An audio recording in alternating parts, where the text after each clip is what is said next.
الحمد لله الذي وحده والصلاة من لا نبي بعده أما بعد فأعوذ بالله من الشيطان الرجيم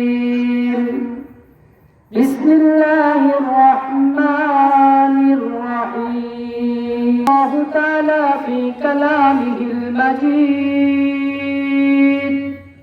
قل هل يستوي الذين والذين لا يعلمون صدق الله المولانا العلي العظيم وقال النبي صلى الله عليه وسلم طلب العلم فريضة على كل مسلم أو كما قال رسول الله صلى الله عليه وسلم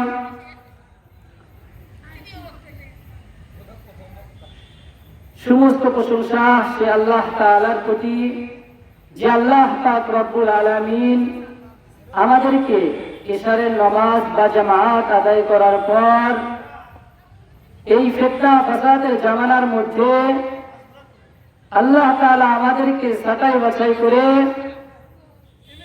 তার পবিত্র স্থান জালিসুর রহমানের তৌফিক দান করেছেন। সে আল্লাহ তাআলার শুকর গুজারে আল্লাহ তাআলা আমাদেরকে মনোনীত করেছেন এবং এই জালিসুর রহমানের মধ্যে বসার তৌফিক দান করেছেন। তাই আমরা আমাদের অন্তরস্থল থেকে শুকরিয়া আদায় করি আলহামদুলিল্লাহ।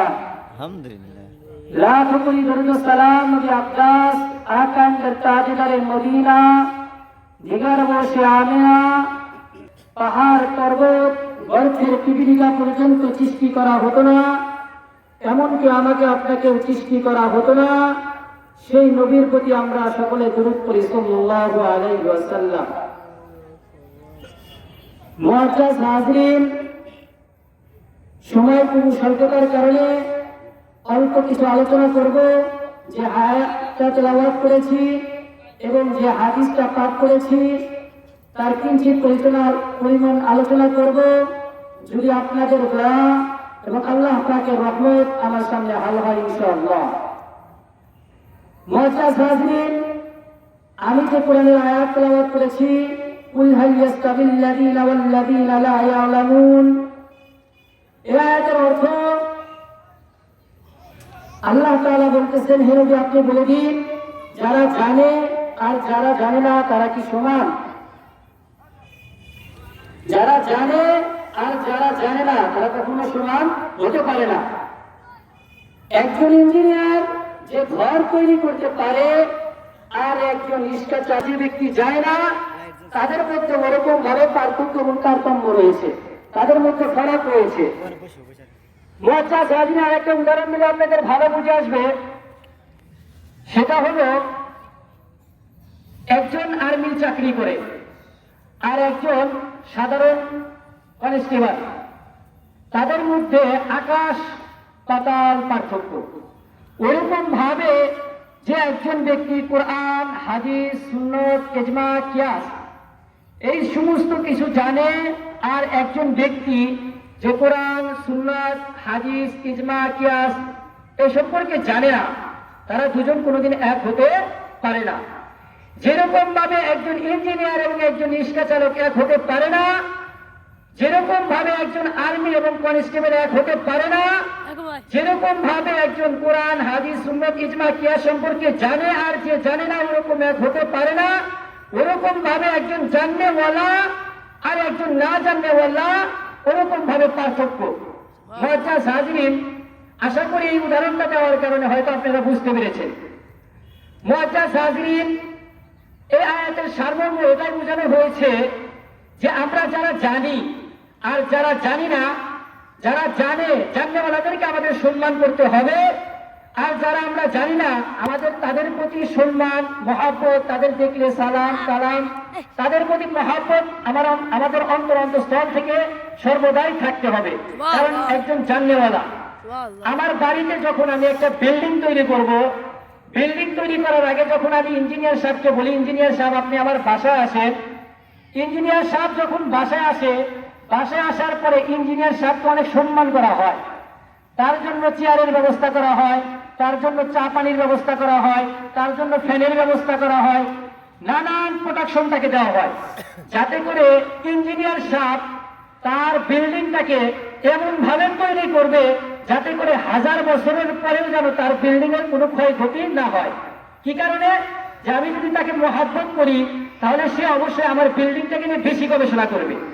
তো মুআজ্জাজ হাজিরিন, যে ওলামায়ে কেরাম এবং যারা দিন সম্পর্কে জানে তাদেরকে আমাদের ওই ইঞ্জিনিয়ারের সাথে থেকে আরো বেশি মহব্বত করতে হবে।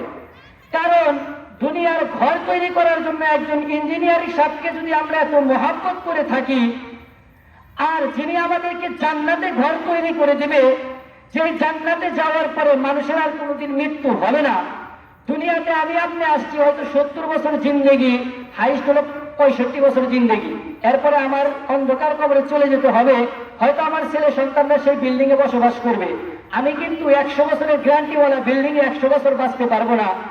কিন্তু জান্নাতের মধ্যে আল্লাহ পাক রব্বুল আলামিন আমাদের জন্য যে বিল্ডিং তৈরি করে রেখেছেন, আমাদের জন্য যে ওয়াট্টলিকা তৈরি করে রেখেছেন, এই ওয়াট্টলিকা আমরা কার মাধ্যমে পাবো? যারা জাননেওয়ালা, কোরআন হাদিস সুন্নাত ইজমা কিয়াস যারা জানে, তাদের সোহবতে আমাদের বসতে হবে, তাহলে আমরা জানতে পারবো।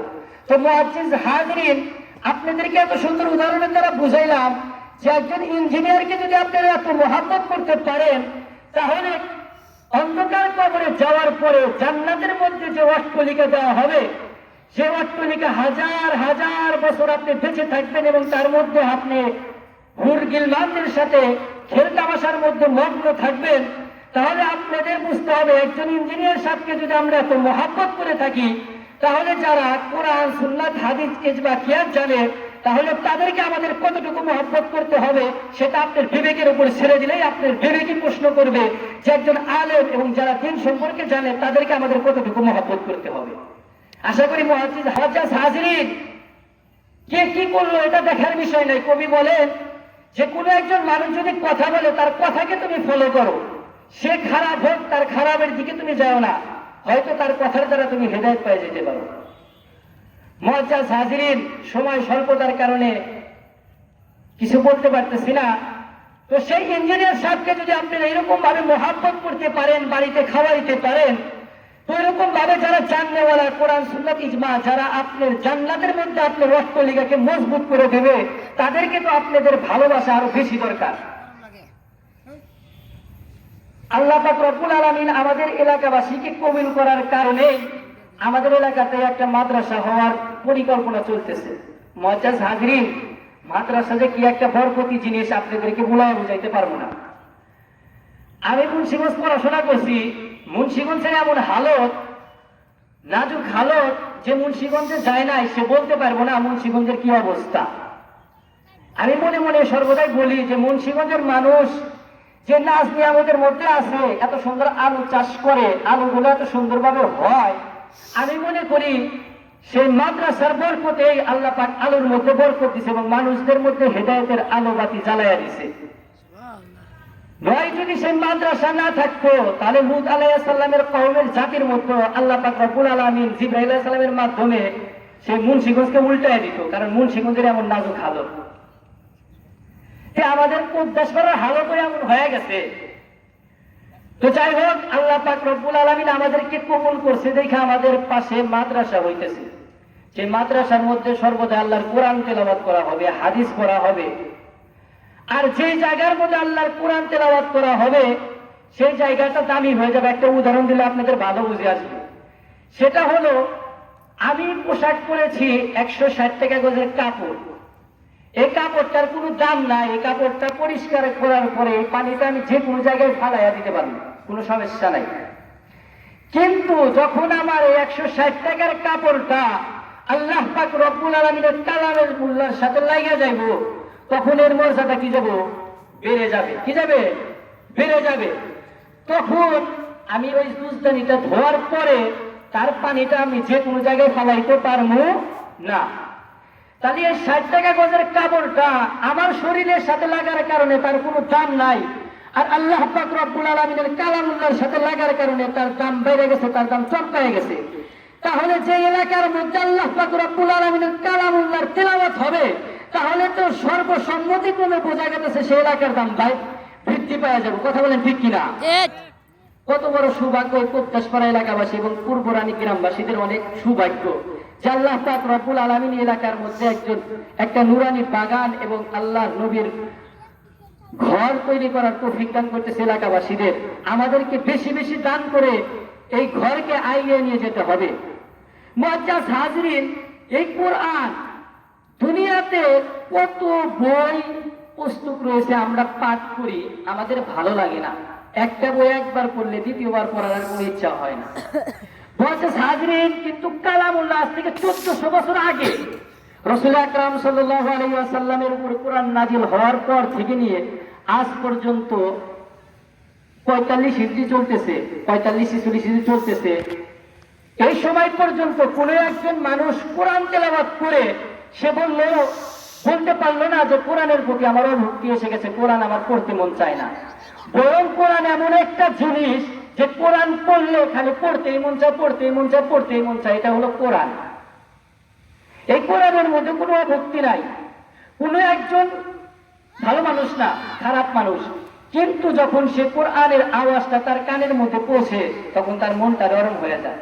যখনই তার কানের মধ্যে বসে আলহামদুলিল্লাহি রাব্বিল আলামিন আর রহমানির রহিম আলিফ লাম মিম যালিকাল কিতাবু লা রাইবা ফীহি হুদাল লিল মুত্তাকিন, তখন ওই ব্যক্তিটা কেমন যেন পরিবর্তন হয়ে যায়। কারণ আল্লাহ পাক রব্বুল আলামিনের কালামুল্লাহর মধ্যে একটা কি আছে? বরকত আছে।